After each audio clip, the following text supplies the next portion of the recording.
Don't forget, there's always a story reason for ecchi. If there's lewdness in a story in anime or manga, there's probably actual canonical reason for it, like mana transfers. Go figure, the character that she cosplays and actually is a good fit for is literally her. The unrequited love that will never get the main character, that will not want to break up her friendship with the girl that gets with the main character. It sounds like everything is conveniently lining up.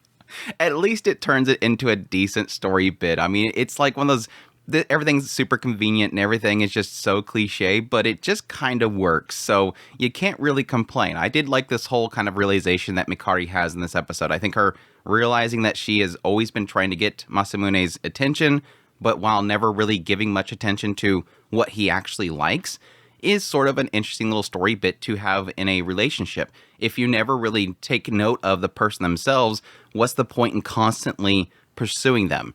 It was a cute episode. I really did like seeing Mikari kind of coming out of her comfort zone and getting out there and doing, yes, extremely lewd and inappropriate things. I think this episode of the anime itself really handled the manga well. I honestly was really wondering if they would even have the outfits, but they did. It's just, yes, of course, they widen things. It's not as skimpy as the manga was. They kind of widen things. The bottom that she had on was just not as wedgied and all that kind of stuff. It's basically like a string bikini. The actual manga it's the whole thing is like a string bikini. So they changed it a little bit, but at least they show quite a bit more than I thought they would. And of course, all the nudity and stuff like that was cut. But can we talk about Ririsa's squeak? Can we talk about that squeak from Nisha? I got a huge, massive kick out of that. Just the random grab and then this little squeak. It's like, where did that come from? That was so cute. It was a good episode. Overall, I enjoyed it. They didn't really skip much except for one of the photo shoots they did after they both got changed in cosplay.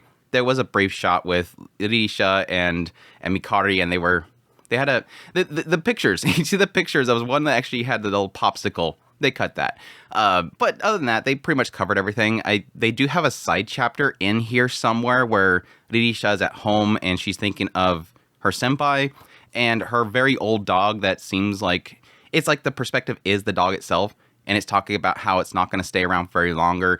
They enjoy watching the anime together and she's afraid that she's not going to be able to see the final episode. But then suddenly Nisha brings up her senpai and how she missed her senpai, and suddenly the dog's like, who's this new character? I like ships. I'm going to stick around.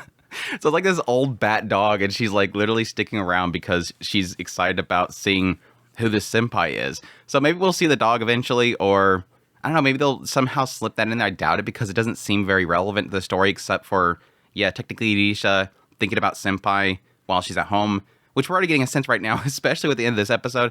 Risha's getting something. Like, if she's not realizing eventually that she's in love with Masamune, I don't know. She seems like she's completely flustered at this point. But again, I'm kind of curious at this point if they'll play into Risha sort of being in the same situation as Masamune.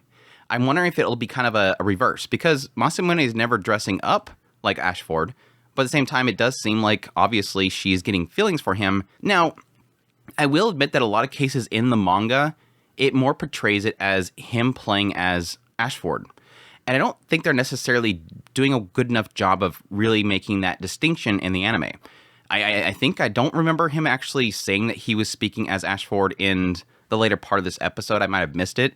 But he was literally saying quotes about not abandoning Liliel, not necessarily Ririsa. So I'm curious if that will be a story beat for Ririsa in the idea that, am I falling in love with Masamune, or am I falling in love with his portrayal of Ashford? Which would be a counter again to Masamune, who knows that Ririsa is cosplaying as Liliel, but he's conflicted because he's wondering if he might like Ririsa. So it's an interesting thing. I'll be curious if they actually get into anything about that. Probably doubt it, but at the same time, it is interesting. But yeah, getting back to the episode, getting back into this episode, I really did enjoy this kind of build up to the, obviously, sneaking Mikari into this situation. Ririsa wants her to cosplay with her, realize that Mikari knows a lot about the manga. And again, I like this aspect of kind of realization for Masamune. He starts to enjoy hanging out with Mikari. And again, they kind of hinted at in the previous episode, this idea that he does technically take note of her, despite the fact that she thinks that he's always ignoring her. But again, eventually she comes to the realization that she never really paid much attention to him, even though she looked into him. Her understanding of Masamune was always surface level. And yes, that was partly to do with the fact that she hated that he was so obsessed with manga that he wouldn't pay attention to her. And so why would she want to get too much invested into it? But she was obviously looking into it. She obviously enjoyed it. And yes, this one character, Miriata, kind of seems like she never really took note of the character until now, realizing how could I not like her? She was literally me. There's this person that constantly loved Ashford, but Ashford never paid attention to her. He saved her life, and then she started hanging out with them, and then she, became friends with Lilio, and she never expressed her real feelings. She just kind of wanted to keep her friendship, so she kept it out. There is kind of a dumb aspect of how do these people not realize that's what that character is? Like, the whole later part of the episode is literally her pointing out to... It seems like Masamune knew. I think he said something. He kind of said two different things that seemed counter with him. Like, one, he did understand it, and he was excited that Mikari was actually paying attention to the manga, and that she actually understood it, and that, yes, he enjoys the fact that he can talk with her again. So it's kind of a fun thing. He's enjoying talking to Mikari again. He hasn't been able to do that in a long time, and she's realizing, oh, this is nice. I've always been trying to get him to like me, but I never realized that I never got into what he likes. But yes, Ririsa, of all people, doesn't even know that's what the character is. It's like, wait, so she likes him? Well, yeah, she just never wanted to express it. It's kind of dorky. It might be one of those things where it's like it's so not stated that maybe Mikari picked up on the signals because she has experience with it, whereas Ririsa just is oblivious to it. But it's such a trope. It's kind of weird that Ririsa has kind of pointed out so many other tropes that aren't necessarily fully stated, but yet not picking up on this. It is a little weird, but it's cute. It's fun. It's cute. It does technically show Mikari understanding something more than Ririsa, who is obviously obsessed with this. So it was cute. Either way, it was cute. I do actually like the fact that they included the whole aspect of the stitching. I honestly, when I seen that in the manga, I was like, I wonder if they're actually going to get into that. That's probably going to be something they skip. But no, it's, again, if your show is about cosplay, if the story is about cosplay, you're going to want to include those little things, which are technically, yes, lewd in concept, but the concept is something you'd be thinking about. Yeah, whether you're going to be true to the manga or you're going to be true to the anime, the little details that technically Ririsa, her character, is very stuck on. She likes to get those details and make sure it's perfect because the whole idea here is that otaku are going to be looking at this and they're going to scrutinize it as much as possible. She has a lot of attention to detail. But I do admit that when I seen that in the manga, I was like, watch the anime doesn't include this scene because she's literally talking about how the anime didn't include it because it would be too much work. So if the anime adaptation skipped that scene, it would be basically them acknowledging that, yes, they didn't want to do that. But no, they did it. So good on them for everything else that they're skipping and sanitizing. They include that detail. But yes, the meat and potatoes of the episode, actually getting the cosplay. Yeah, obviously not being as stacked as Ririsa and being forced to have to do well, not being forced. She was going to let her do it, but she's like, nope, I don't have enough. I'm going to do the cosplay of Mirio. You like Mirio, all right? Yes, I love her. She's great. She's sexy. So you're going to cheat on Lilia? No, I wouldn't do that. She's my Mimoto. She's like, I don't want you to love me as a Mimoto. I love that, man. That was actually really, really funny. Just this idea of like, does she want to cosplay as that? Because technically that's the Moto character to him. But he did say that she's sexy. So maybe that's enough. Maybe I could do this. And yes, pretty much going to the cosplay of the actual thing. Which, yes, during the whole changing routine, we do get this little sense that Ririsa and Mikari is actually getting closer. They're becoming friends. Getting her to call her Mikari and all that kind of stuff. It was a cute little segment there. And yes, finding out that apparently Mikari has a mole down there. We got to cover up all the moles. Yeah, okay.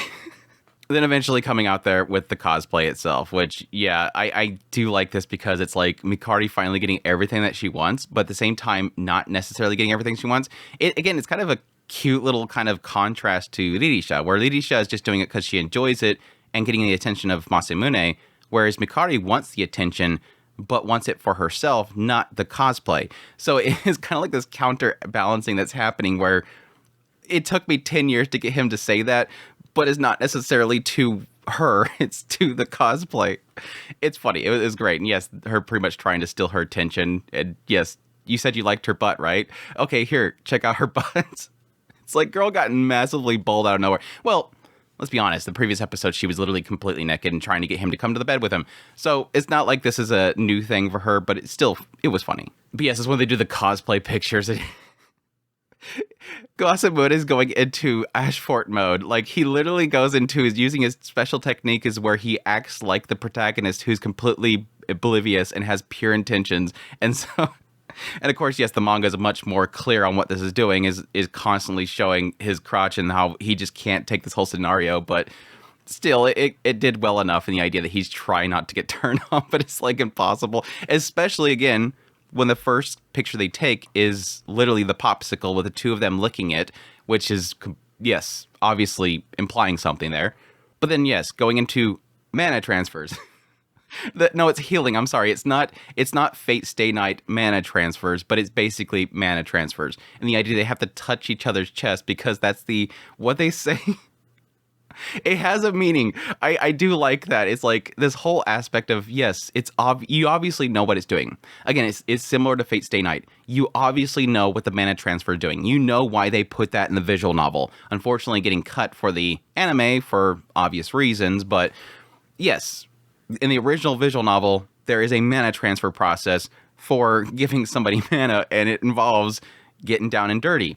And so it's like one of those things of like, you know what you're doing, but yes, technically there is a story to it. So when Mikari's like, what? They touch each other's chests? Why would they do that?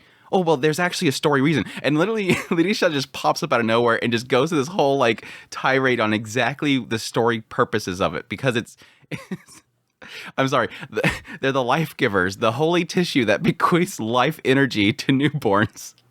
It's stupid. But again, I like how Mikari literally says it's supposed to be a porn. It was great. I loved it. It was probably like my favorite part of the episode. But yes, they start getting handsy and making squeak noises and touching each other. And then again, technically explaining why they act that way. Because Mikari is flustered about the whole situation. She's, yes, blushing and reacting to the sensitivity of her chest. And they're going, oh my gosh, she's getting totally into her character.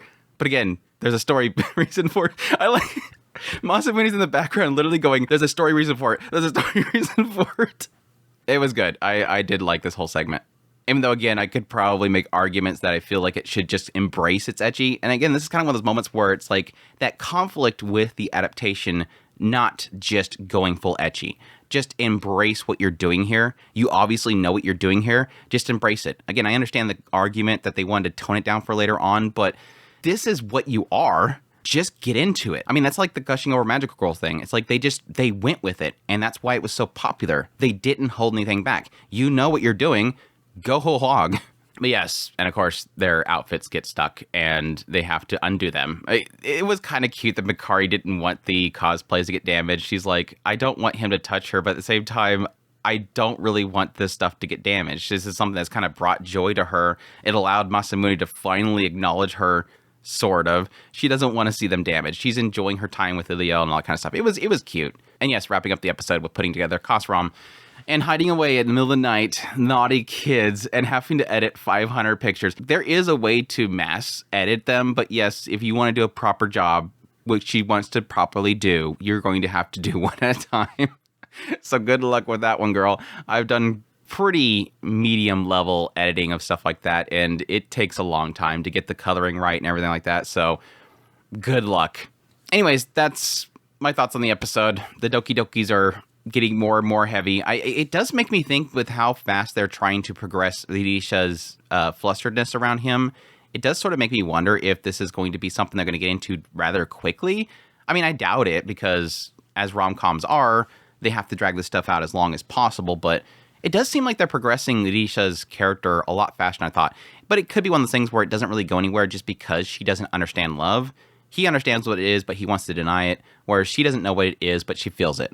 So, I don't know. Maybe they might get into it faster than I think they are, but again, we still got 24 episodes, and I doubt they're going to get into a relationship now, because that would kind of speed things up too quickly. They want to leave the will they won't theys while they introduce 5 more other potential love interests that are never going to happen.